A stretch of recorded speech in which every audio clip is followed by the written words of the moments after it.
নমস্কার দর্শক বন্ধুরা, অমৃত কথা এই চ্যানেলে জানাই আপনাদের স্বাগত। বন্ধুরা, জ্যৈষ্ঠ মাসের মল মাস বা পুরুষোত্তম মাস নিয়ে আগের ভিডিওতে আপনারা অসংখ্য প্রশ্ন করেছেন।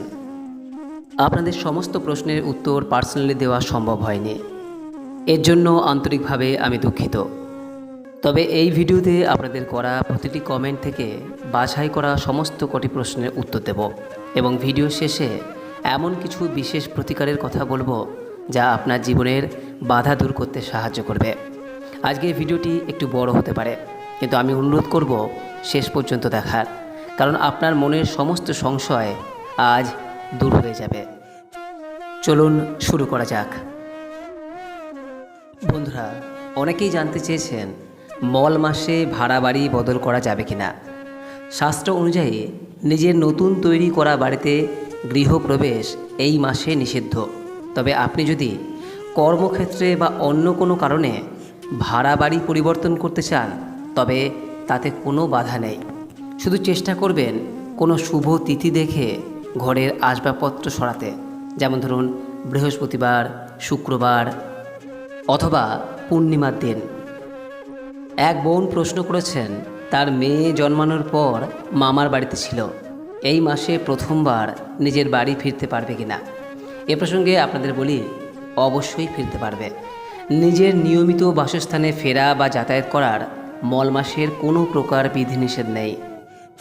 তবে একটি বিষয়ে সর্বদাই মনে রাখবেন যে এই মল মাসে নতুন বাড়িতে, অর্থাৎ যে বাড়িতে এখনও পর্যন্ত আপনি গৃহপ্রবেশ করেননি, সেই বাড়িতে কিন্তু গৃহপ্রবেশ করা যায় না। বা নতুন বাড়ি নির্মাণের জন্য যে ভিত পূজা বা ভিত খনন, সেটিও কিন্তু এই মাসে করা যায় না, এটি আপনি পরের মাসে করুন। বন্ধুরা, দ্বিতীয় যে প্রশ্নের উত্তর বলবো তা হলো জন্মদিন পালন। অনেকেই প্রশ্ন করেছেন এই মাসে জন্মদিন পালন করা যাবে কি না। বন্ধুরা, এ প্রসঙ্গে আপনাদের বলি, জন্মদিন পালনে এই মাসে কোনো নিষেধ নেই। তবে যেহেতু এটি নিষ্কাম কর্মের মাস, তাই খুব বেশি জাঁকজমকপূর্ণ না করে ঘরোয়াভাবে জন্মদিন পালন করুন। অনেক মা জানতে চেয়েছেন বাড়িতে ছোট করে যজ্ঞ বা পুজো করা যাবে কিনা। হ্যাঁ, অবশ্যই সন্তানের মঙ্গলের জন্য আপনি ঘরোয়াভাবে পুজো করতেই পারেন, এতে কোনো প্রকার বিধিনিষেধ নেই। তবে হ্যাঁ, জাঁকজমকপূর্ণভাবে কিন্তু এই মাসে জন্মদিন বা কোনো অনুষ্ঠান করতে যাবেন না। তৃতীয় যে প্রশ্ন, সেটা অনেকেই জানতে চেয়েছেন যে সাধ ভক্ষণ বা জামাই ষষ্ঠী এগুলি করা যাবে কিনা। গর্ভবতী মহিলাদের সাধ ভক্ষণ বা জামাই ষষ্ঠীর মতো বিশেষ সংস্কারমূলক অনুষ্ঠানগুলি মল মাসে আড়ম্বরপূর্ণভাবে এড়িয়ে চলাই প্রয়োজন। যদি একান্তই করতে চান তাহলে ছোট করে করুন। তবে সব থেকে ভালো হয় এই বিশেষ মাসটি ত্যাগ করে পরবর্তী শুদ্ধ সময়ে এগুলি করা। তৃতীয়ত বন্ধুরা, একজন প্রশ্ন করেছেন যে এই মাসে বাচ্চাদের স্কুলে ভর্তি করা যাবে কিনা। এ প্রসঙ্গে আপনাদের জানায়, শিক্ষা গ্রহণে কোনো মাসই কিন্তু বাধা নয়। আপনি নিশ্চিন্তে রূপে আপনার সন্তানকে এই মাসে স্কুলে ভর্তি করতে পারেন। চতুর্থ যে বিষয়ের কথা বলবো তা হলো কাম্য পূজা ও প্রতিষ্ঠা। নতুন করে এই মাসে কোনো কাম্য পূজা বা নতুন বিগ্রহ প্রতিষ্ঠা একেবারেই করবেন না। কাম্য পূজা বলতে বোঝানো হয়েছে যে পূজা কোনো কামনা বাসনার জন্য করা হয়ে থাকে। তবে লোকনাথ বাবার পূজা, সত্যনারায়ণ পূজা বা জয় মঙ্গলবার যা আপনি আগে থেকেই করে আসছেন, তা বন্ধ করার কিন্তু কোনো প্রয়োজন নেই। ভক্তি ভরে তা অবশ্যই এই মাসে চালিয়ে যান। এবার আসি দীক্ষা গ্রহণ এবং অভিষেক অনুষ্ঠান প্রসঙ্গে। সাধারণত মল মাসে দীক্ষা বা অভিষেক অনুষ্ঠান করা হয় না। তবে গুরুর নির্দেশে আপনি এই কাজটি করতে পারেন, অন্যথায় এই বিষয়টি পরবর্তী মাসের জন্য রাখাই উত্তম। পঞ্চমত বন্ধুরা, কেনাকাটা এবং ব্যবসা। নতুন দোকান খোলা বা বড় কোনো ব্যবসায়িক চুক্তি এই মল মাস চলাকালীন না করে জ্যৈষ্ঠ মাস শেষ হওয়ার পরই সবথেকে শুভ হবে। তাই এই মাসে কোনো বড় বিনিয়োগ, নতুন ব্যবসা বা নতুন দোকান এগুলি খুলতে যাবেন না। অনেকের কাছে প্রশ্ন যে গাড়ি বা পুজোর সামগ্রী ইত্যাদি কেনা যাবে না। বন্ধুরা, বাইক বা গাড়ি কেনা শখের কাজ, তাই সম্ভব হলে এই কদিন অপেক্ষা করুন। তবে মন্দিরের ঘণ্টা, প্রদীপ বা মন্দিরের অন্য কোনো সরঞ্জাম, এই ধরনের পুজোর সামগ্রী কেনাকাটির কোনো দোষ নেই, কারণ এগুলি ভগবানের সেবায় ব্যবহৃত হবে। অনেকে প্রশ্ন করেছেন শ্রাদ্ধ বা পারলৌকিক কাজ সম্পন্ন করা যাবে কিনা।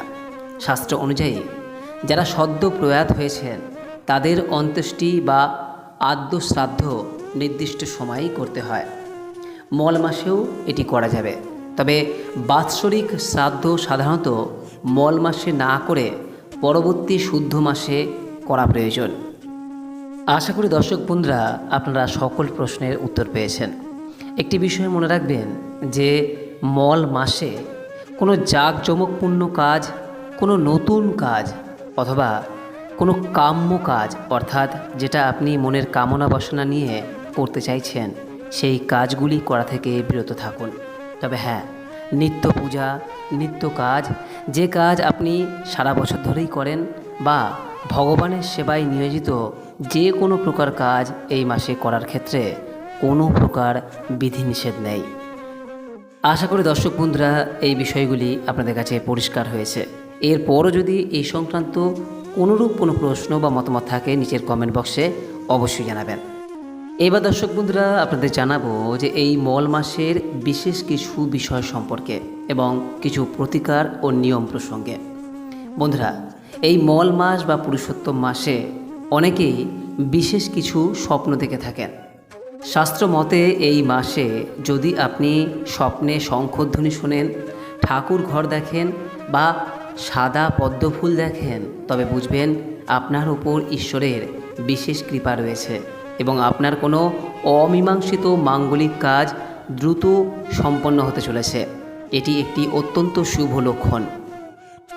দ্বিতীয়ত বন্ধুরা, যেহেতু এটি জ্যৈষ্ঠ মাস এবং মল মাস চলছে, তাই প্রত্যেক বৃহস্পতিবারে একটি করে হলুদ বা কলা শ্রী বিষ্ণুর চরণে পারলে অবশ্যই অর্পণ করুন।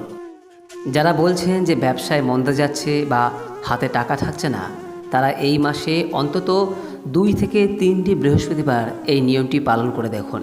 এতে আপনার সঞ্চয় বৃদ্ধি পাবে এবং অহেতুক খরচ কমবে। তৃতীয়ত, জ্যৈষ্ঠ মাসের এই প্রখর রোদে মল মাসের পূর্ণ ফল যদি আপনি পেতে চান, তাহলে এই সামান্য ছোট কাজটি পারলে অবশ্যই করুন। বাড়ির ছাদে বা বারান্দায় মাটির পাত্রে পাখিদের জন্য জল অবশ্যই রাখুন। শাস্ত্রমতে এই মাসে তৃষ্ণার্ত প্রাণীকে জলদান করলে বাড়ির কুলদেবতা প্রসন্ন হন এবং পিতৃপুরুষদের আত্মা তৃপ্তি পায়। এটি আপনার জীবনের অনেক বড় বাধা দূর করতে সাহায্য করবে। চতুর্থত, এটি সবথেকে গুরুত্বপূর্ণ, আর তা হলো এই মাসে প্রত্যেক দিন সকালে ঘুম থেকে ওঠার পর এবং রাত্রেবেলা ঘুমোতে যাওয়ার সময় মাত্র 3 বার মহামন্ত্রটি জপ করুন। আর এটি হলো হরে কৃষ্ণ কৃষ্ণ কৃষ্ণ হরে হরে, হরে রাম রাম রাম হরে হরে। এবং এরই সঙ্গে বলুন ওম নমো ভগবতে বাসুদেবায়, জয় শ্রীকৃষ্ণ, রাধে রাধে। বন্ধুরা, মল মাসে এই মহামন্ত্র জপ করলে অজান্তেই করা অনেক শাস্ত্রীয় ত্রুটি থেকে মুক্তি পাওয়া যায়। বন্ধুরা, মনে রাখবেন মল মাস মানেই অশুভ বা ভয়ের মাস নয়। শাস্ত্রে এই সময়কে পুরুষোত্তম মাস বলা হয়েছে, অর্থাৎ ভগবানের অত্যন্ত প্রিয় মাস। এই সময় যদি আমরা অহংকার, রাগ, অশান্তি একটু কমিয়ে ভক্তি ভরে ঈশ্বরের নাম স্মরণ করি, দান, সেবা এবং ভালো কাজের দিকে মন দিই, তবে এই মাস আমাদের জীবনে মানসিক শান্তি এবং আধ্যাত্মিক শক্তি এনে দিতে পারে। তাই অযথা ভয় পাবেন না, আবার শাস্ত্রের নিয়মগুলোকেও অবহেলা করবেন না। সাধ্য অনুযায়ী ভক্তি ভরে চলুন, সেটাই সবথেকে বড় কথা। আপনাদের যদি আরও কোনো প্রশ্ন থাকে অবশ্যই কমেন্টে লিখে জানাবেন। আমি চেষ্টা করব পরবর্তী ভিডিওতে সেই প্রশ্নগুলির উত্তর দেওয়ার। ভিডিওটি ভালো লাগলে অবশ্যই একটি লাইক করুন এবং আপনার পরিবার ও প্রিয়জনদের সঙ্গে শেয়ার করুন, যাতে তারাও এই বিষয়গুলি সঠিকভাবে জানতে পারেন। আর এমন ডিভোশনাল ও শাস্ত্রীয় ভিডিও নিয়মিত দেখতে আমাদের এই অমৃত কথা চ্যানেলটিকে সাবস্ক্রাইব করে নিচের বেল আইকনটি চাপতে ভুলবেন না। কমেন্টে একবার হলে লিখুন জয় শ্রীকৃষ্ণ। সকলেই ভালো থাকুন, সুস্থ থাকুন এই কামনা করে আজকের মতো ভিডিওটি এখানেই শেষ করলাম। নমস্কার, ধন্যবাদ। ঈশ্বর আপনার মঙ্গল করুক।